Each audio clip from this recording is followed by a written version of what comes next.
this I hear? The reckless traitor planned this outrage against his father's honor?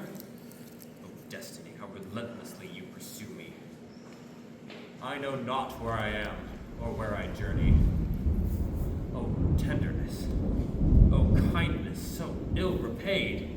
A detestable design, a plot so boldly made. To achieve the object of his dark course, his insolence employed the use of force. I know this blade, tool of his madness. I armed him with it for a nobler purpose. Did our blood ties not provide enough restraint? And Phaedra has delayed his punishment. Phaedra's silence has spared the guilty one. Phaedra has rather spared a father's pain. Ashamed of a passionate lover's designs, the criminal desire reflected in his eyes. Phaedra was dying. My lord, a deadly sight, her hand quenching her eyes' innocent light. I saw her lift her arm, I ran to save her, I alone. For your love have preserved her, and pitying both her distress and your fears, despite myself, I've served to explain her tears. The traitor couldn't resist turning pale, finding me again. He was astonished by such a lack of joyousness. His cold embrace has chilled my tenderness. But had he already declared this guilty love in Athens, this passion by which he's devoured? My lord, remember the queen's complaints. His guilty passion, the cause of all her hates. And this passion began again in Troezen. I've explained, my lord, all that happened then. The queen has been left too long in mortal pain. Allow me to leave you and go to her again.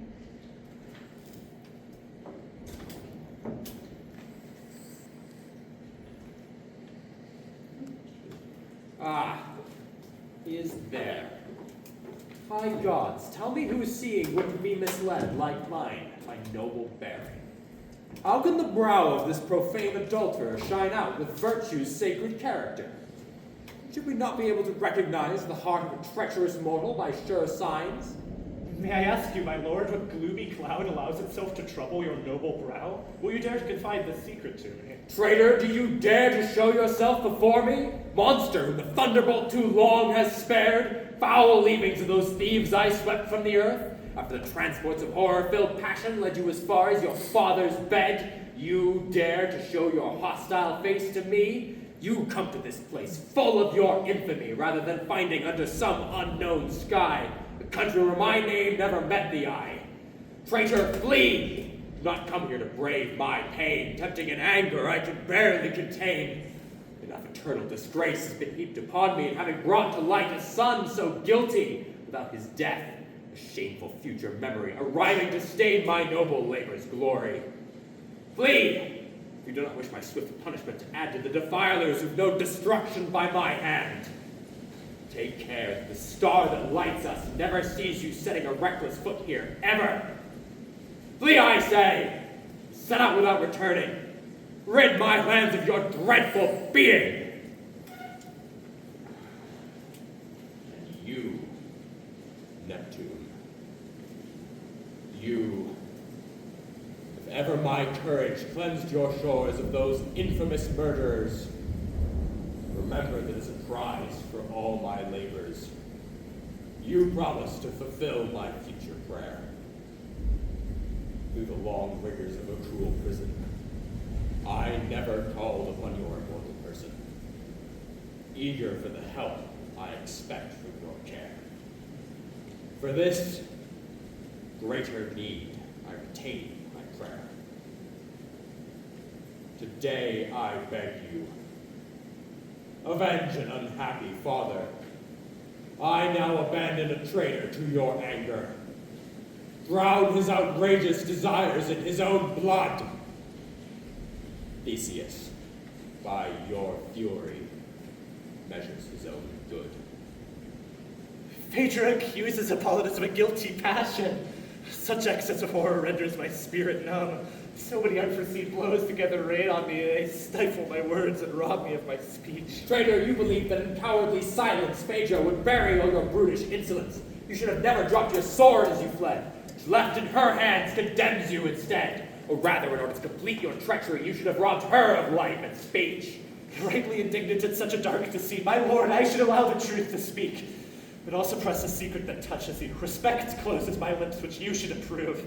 And without wishing you to increase your pain, reflect on my life and think who I am again. Crime of sorts ever precedes some greater crime. Whoever crosses lawful boundaries in time violates the most sacred rights with impunity.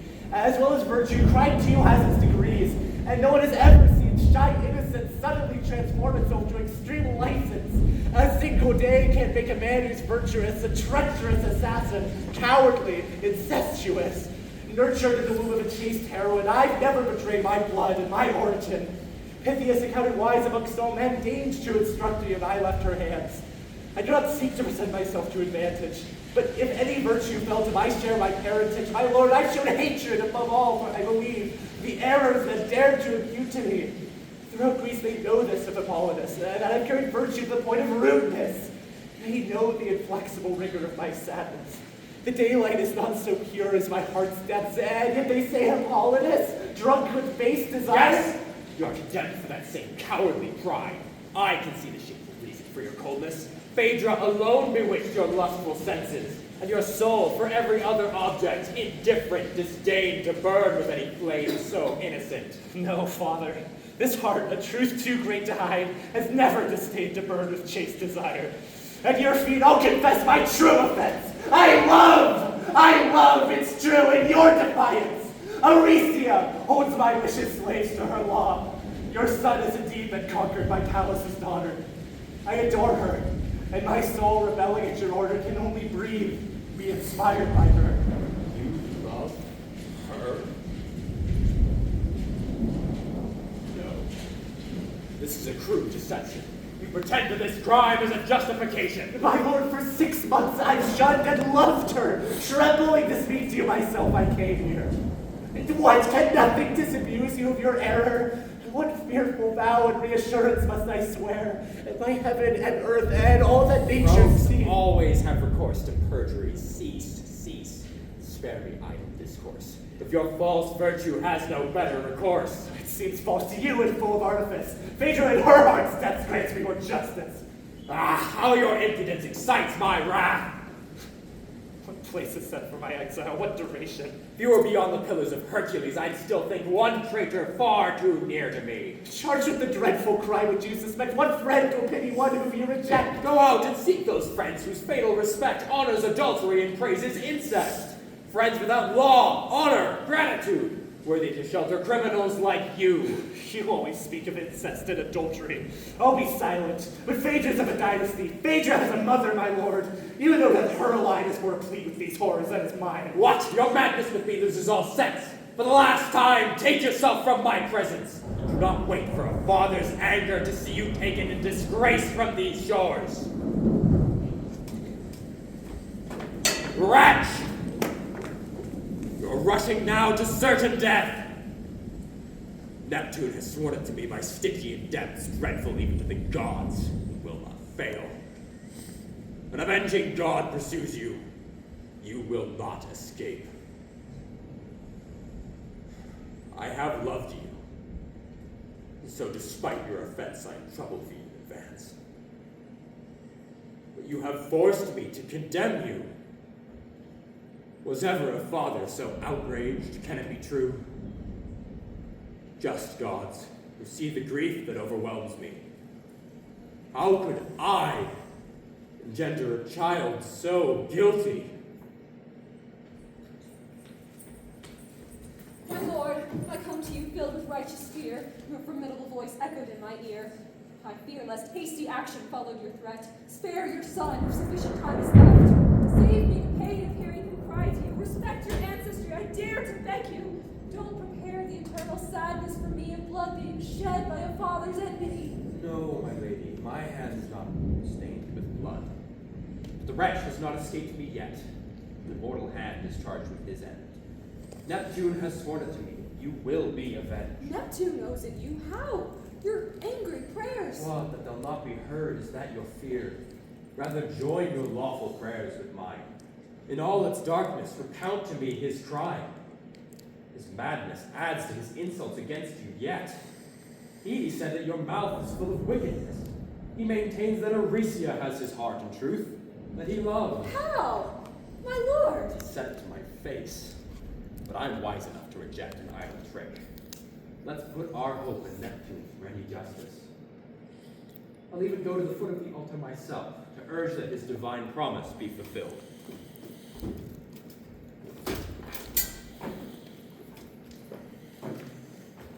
He's gone. What words are these in my ears? What evil flame stifled in my heart appears? What lightning bolt, you heavens? What fatal news? I flew here only in hopes his son might be rescued, and tore myself from Oenone's trembling arms, yielding to that remorse that only does me harm. Who knows where repentance might have led? Perhaps I'd have tried to accuse myself instead. Perhaps if my voice had not been stilled within, the dire truth would have escaped me even then. Hippolyte feels nothing for me. Aricia has his heart. Aricia has his loyalty. You gods! When that wretch armed himself against me, his proud glance and stern brow set against my plea, thought that his heart, always closed to passions equally hostile to every woman. But meanwhile another has taken my place. Before his cruel eyes, another has found grace. Perhaps he has a heart that is easy to alter. And I am the only thing he could not endure. And is it him I should undertake to defend?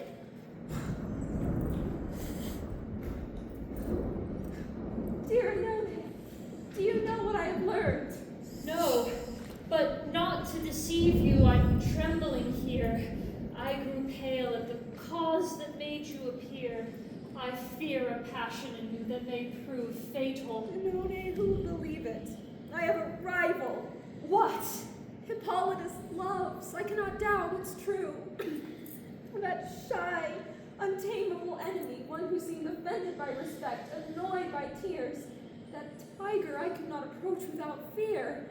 Submissive, docile, knows a conqueror's art. Aricia has found the pathway to his heart. Aricia? Oh, a pain as yet that I had not felt. For what new torment have I reserved myself? All I have suffered, my fears, my ecstasies, horror, remorse, the madness before my eyes, the unbearable hurt of cruel rejections, only a feeble shadow of this moment. They are in love. What magic misled my eyes? Where did they meet? Since when? How did it arise? You knew. Why did you let me be deceived? Could you not teach their furtive passion to me? Had they been seen speaking together, searching? Did they seek the forest's depths? Were they hiding? Alas, they had full license in each other's eyes.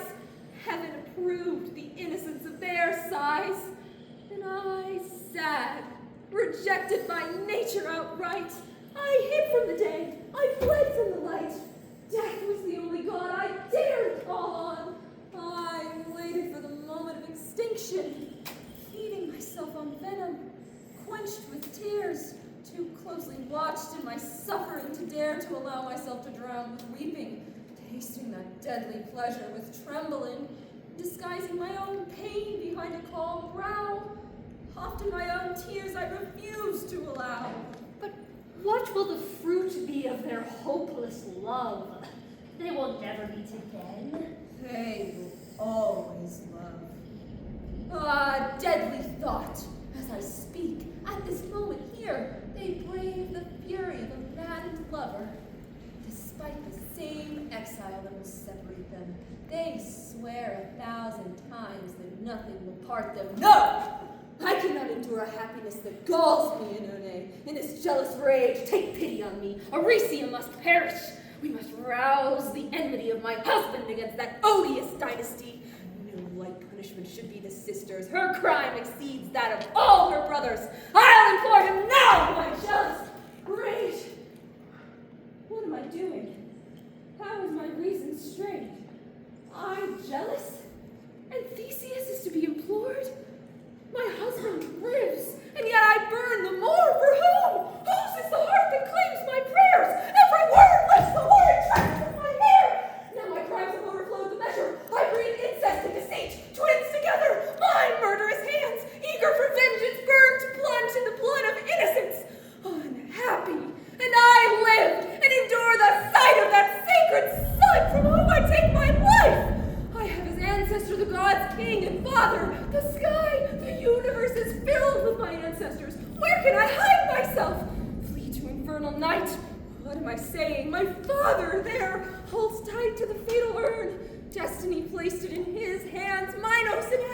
judges the ghosts of these humans.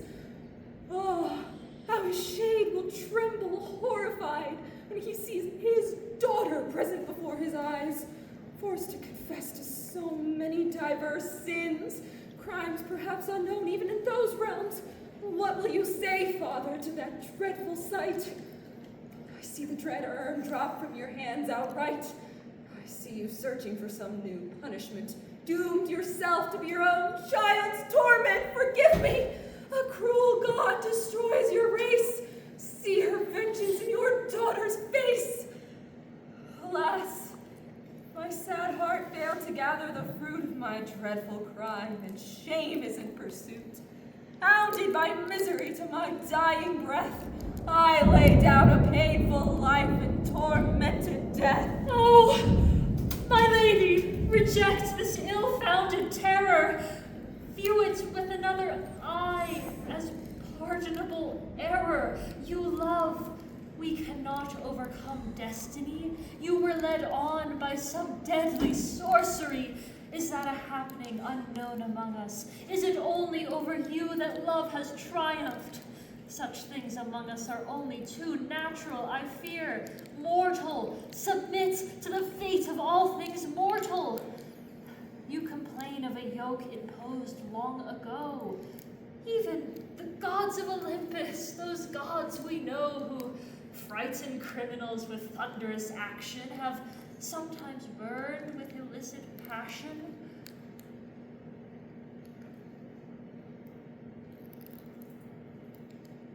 What do I hear? What advice do you dare to give? Do you wish to poison me while I still live? Wretch! This is how you destroy me. You turn me back to the life from which I flee. Your entreaties made me forget my duty. I avoided Hippolytus. Him you made me see. What did you seek to do? Why did your impious lips dare to blacken his life by accusing him? Perhaps he will die, and the sacrilegious vow of a maddened father may yet be carried out. I'll listen to you no more. Go, loathsome monster, go, and leave me to brood on my pitiful future. May a just heaven reward you, as you deserve, and may your punishment forever serve to terrify those whose like cowardly address nourishes wretched princes in their weakness, urges the inclination of their hearts, and then dares to smooth the path of crime for them. Detestable flatterers! The most deadly gift that celestial anger offers royalty! You gods! To serve her, I have done all, given all, and I received this for it.